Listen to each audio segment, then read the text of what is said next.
ओडिशा राज्य विद्युत उपभोक्ता महासंघर विधानसभा घेराव आह्वान क्रमे राज्य बीजेपी सरकार तांकर निर्वाचनी प्रतिश्रुति अनुଯାयी उपभोक्ता मागणा 300 यूनिट बिजुली प्रदान, विद्युत शुल्क वृद्धि बंद करने, स्मार्ट मीटर बातिल करने, विद्युत कार्ड बंद करने, ओडिया रे बिजुली बिल देबा और कृषि क्षेत्र को मागणा रे बिजुली जोगाई देबा आदि दाबी प्रति समर्थन जणाई पुरी जिला विद्युत उपभोक्ता सुरक्षा मंचर कर्मकर्तागण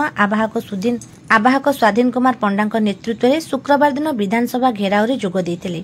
कौनसी जटिल परिस्थिति सृष्टि हेले राज्य कर्मकर्ता सांगरे आलोचना करा जाई भविष्यत कार्यपंथा ग्रहण करा जिवो बोली महासंघर अध्यक्ष पंचानन कानून को घोषणा करथिले। एही प्रतिवाद सूचक कार्यक्रम रे पुरी स्तंभकार हरिशंकर मिश्र, वरिष्ठ सांबादिक नारायण दास, अध्यापक सुरेन्द्र जेना,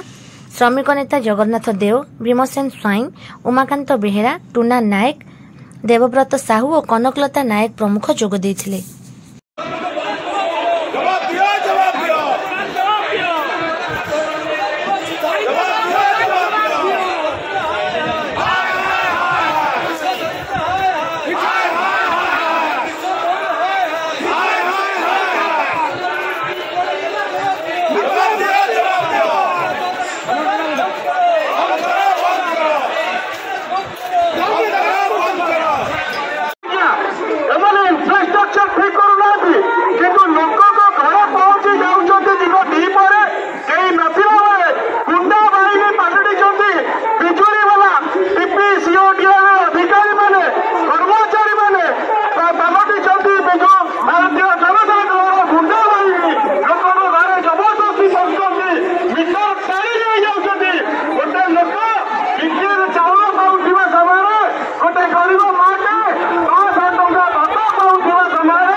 ठीक